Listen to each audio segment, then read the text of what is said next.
And I want to read you something that Nietzsche wrote. It's perhaps the most famous thing he ever said, although it's almost entirely taken out of context and misquoted, and if not misquoted, at least misunderstood, because Nietzsche was one of these strange people who was capable of living 50 or even 100 years into the future, and although he is generally regarded as an enemy of Christianity and superstition, and was certainly an unbelievably outspoken opponent of Christian traditionalism, he also knew that if you let the old gods die, the probability that blood would flood the land was virtually 100%. So let me read you what he wrote. Have you not heard of that madman who lit a lantern in the bright morning hours, ran to the marketplace and cried incessantly, "I seek God." As many of those who do not believe in God were standing around just then, he provoked much laughter. "Why? Did he get lost?" said one. "Did he lose his way like a child?" said another. "Or is he hiding? Is he afraid of us? Has he gone on a voyage or emigrated?" Thus they yelled and laughed. The madman jumped into their midst and pierced them with his glances. "Whither is God?" he cried. "I shall tell you. We have killed him, you and I. All of us are his murderers." "But how have we done this? How were we able to drink up the sea? Who gave us the sponge to wipe away the entire horizon? What did we do when we unchained this earth from its sun? Whither is it moving now? Whither are we moving now? Away from all suns? Are we not plunging continuously, backwards, sideward, forward, in all directions? Is there any up or down left?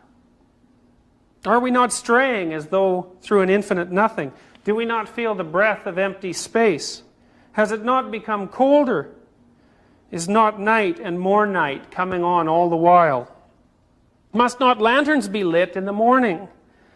Do we not hear anything yet of the noise of the grave diggers who are burying God? Do we not smell anything yet of God's decomposition? Gods too decompose. God is dead.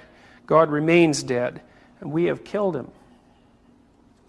How shall we, the murderer of all murderers, comfort ourselves? What was holiest and most powerful of all that the world has yet owned has bled to death under our knives. Who will wipe this blood off us? What water is there for us to clean ourselves? What festivals of atonement, what sacred games shall we have to invent? Is not the greatness of this deed too great for us? Must we not ourselves become gods simply to seem worthy of it?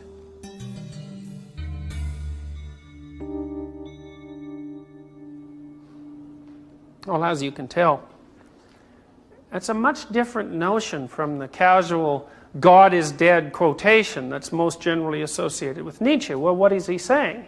Well, he's saying something like this. A system like Christianity, or any system that's oriented a society for thousands and thousands of years, can't simply be eradicated by a casual gesture without consequences ensuing in its aftermath. What consequences? Well, Nietzsche says, well, we'll no longer know up from down. What does he mean by that? Metaphorically. Well, up, that's where you're headed, right? And down, that's what you want to stay away from. And when you eradicate the most fundamental presuppositions of your system of values, then there is no up and there is no down. And then where are you precisely? Well, it's not so easy. It's not so easy to say, having not necessarily ever been in that position. What is your life like when you don't know up from down? Is it merely neutral? Is there merely no value left? Or could it possibly be the case that if up and down have both been eradicated, that the place that you're left in is something much more akin to a permanent state of suffering? Because maybe it's only the case that the constant capacity to strive for up, in it being an up that you believe in, the constant striving for up is actually what makes your life bearable to you. And if you lost the sense of up and down, the place that you would end up would be not so much neutral as terrible. Now, if you have any belief system at all, you do this. So let's say you're an advocate of left-wing politics. You take a pro-environmental stance or an anti-corporate stance, which is a relatively common thing to do among undergraduates. What do you do when you hold that belief system? You view the world as it lays itself out, and you explain the manner in which it manifests itself, in terms of the axioms of that belief system. And you may note that you can do it, right?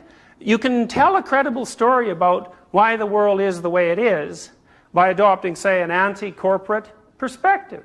Because there are all sorts of terrible things about the world that are a consequence, say, of corporate maneuvering. And you might also say that, and Piaget would say this, that it's a necessary developmental stage to acquire allegiance to a given belief system. Why? Well, any up is better than none. That might be the first observation. So even if your belief system is relatively insufficient and easily challenged on intellectual grounds and perhaps not very complete anyways, the fact that it does lay out a moral structure for you and tell you good from evil and right from wrong, that's a plus, that's an advantage.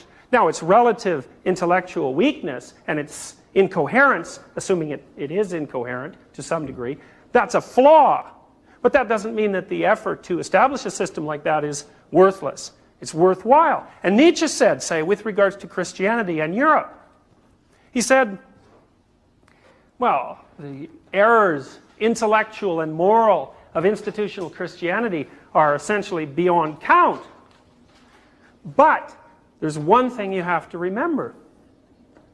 First of all, an ordering of that sort is necessary, because the alternative, which is always hidden from you insofar as you're inside a moral system, the alternative is far worse. Chaos.